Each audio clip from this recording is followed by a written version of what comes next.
मी doctor Keshav काळे, senior cardiologist, Medicover hospital, Navi Mumbai. आज आपण या ठिकाणी मेडिकवर हॉस्पिटल, नवी मुंबई या ठिकाणी आपण ड्युअल चेंबर लीडलेस पेसमेकर ही अतिशय कॉम्प्लेक्स आणि नवीन पद्धत पेसमेकर बसवण्यासाठी आपण ऑपरेशन मध्ये अंमलात आणलेली आहे।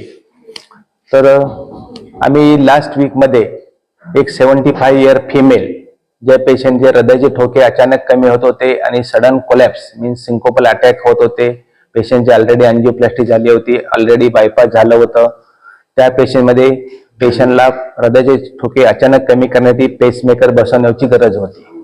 पण पेशंटला डिमेन्शिया होता, पार्किन्सनिझम होतं, इन्फेक्शन होतं, बरेच कॉम्प्लेक्स कोमॉर्बिडिटी असल्यामुळं रुटीन पेसमेकर बसवणे हे फार रिस्की होतं आणि इन्फेक्शन होण्याचे चान्सेस फार जास्त होते, तसेच ब्लिडिंग होण्याचे चान्सेस जास्त होते।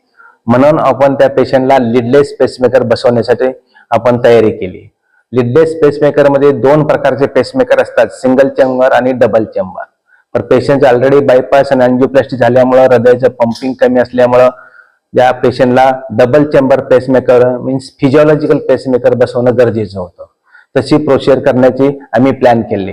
सिंगल चेंबर पेसमेकर ऑलरेडी आमच्या हॉस्पिटलला ऑलरेडी झाले होते, पण डबल चेंबर पेसमेकर ही नवीन पद्धत होती आणि रिसेंटली आता आपल्या भारतामध्ये ही पद्धत सुरू झाली। तर ती डबल चेंबर लीडलेस पेसमेकर ही सर्जरी आपण मेडिकवर हॉस्पिटल, नवी मुंबई येथे महाराष्ट्रातली प्रथम केस आणि मेडिकल ग्रुप ऑफ हॉस्पिटलमध्ये प्रथम केस आपण नवी मुंबई मेडिकल हॉस्पिटलमध्ये केली।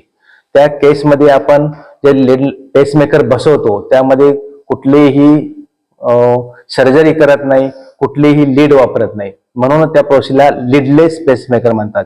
ही सगळी प्रोसिजर थ्रू कॅथेटर, जशी आपण अँजिओप्लास्टी करतो त्याप्रमाणे सगळी प्रोसिजर नळीतून होतो।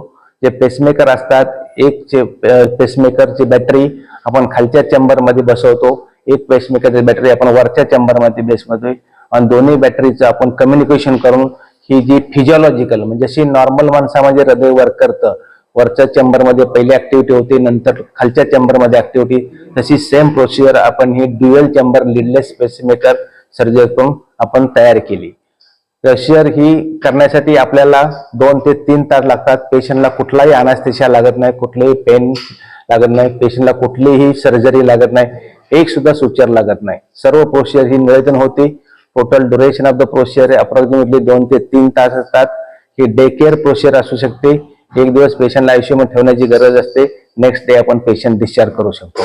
हॉस्पिटल स्टे सुद्धा 2 ते 3 दिवसाचा असू शकतो। तर ह्या नवीन टेक्निकमुळे आपण पेशंटची बरेच जी सिच्युएशन असते, जे कॉम्प्लेक्स प्रोसिजर असतात, त्या पेशंटमध्ये आपण रुटीन प्रोसिजर करू शकत नाही। ह्या प्रोसिजरमुळे त्या रुग्णांना फार दिलासा मिळू शकतो आणि पहिली केस आपण नवी मुंबईच्या मेडिकल हॉस्पिटलमध्ये आपण यशस्वीरित्या पूर्ण केली आणि पेशंट डिस्चार्ज करा। पेशंटचं रुटीन लाईफ आता एकदम व्यवस्थित चालू आहे, पेशंटला कुठलेही चक्कर येत नाही, कुठले येत नाही, ते सगळ्या रुटीन ऍक्टिव्हिटी विदाउट सिम्पटम करत आहे।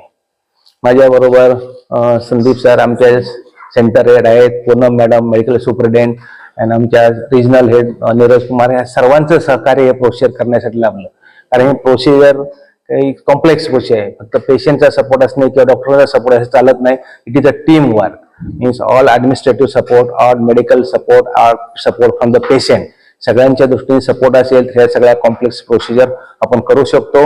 आणि मला अभिमान आहे की मेडिकल हॉस्पिटल नवी मुंबईने ही कॉम्प्लेक्स प्रोसिजर सहजरित्या यशस्वी केली आणि पेशंट डिस्चार्ज करा आणि पेशंटच्या पॉझिटिव्ह सिम्पटम्स मीन्स सगळे सिम्पटम आहेत ते सगळे संपले आणि पेशंटचं रुटीन लाईफ चालू झालं।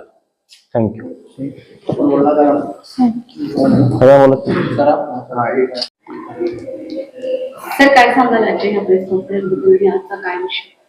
नमस्ते। आज मेडिकवर हॉस्पिटल जो हृदय रोग के लिए प्रख्यात है, मेडिकवर हॉस्पिटल्स नवी मुंबई में doctor Keshav Kale who is our senior cardiologist, उनके द्वारा महाराष्ट्र का first leadless pacemaker double chamber किया गया है। वो ऑपरेशंस इतना जटिल था बिकॉज पेशेंट का पार्किंसन का डिसीज, पेशेंट को डिफरेंट स्टेंट एंड बाईपास किए गए पेशेंट्स के ऊपर ये एक ऑपरेशंस करना एक उनके लिए भी जटिल था, जो आज उन्होंने मेडिकवर हॉस्पिटल्स के पूरे support say, Medicover group of hospitals का भी ये फर्स्ट केस है एंड महाराष्ट्र का भी फर्स्ट केस है, और आज वो पेशेंट यहाँ से सक्सेसफुली डिस्चार्ज हुआ है एंड उनकी आगे की लाइफ भी एकदम नॉर्मल तरीके से वो चल रही है। Thank you.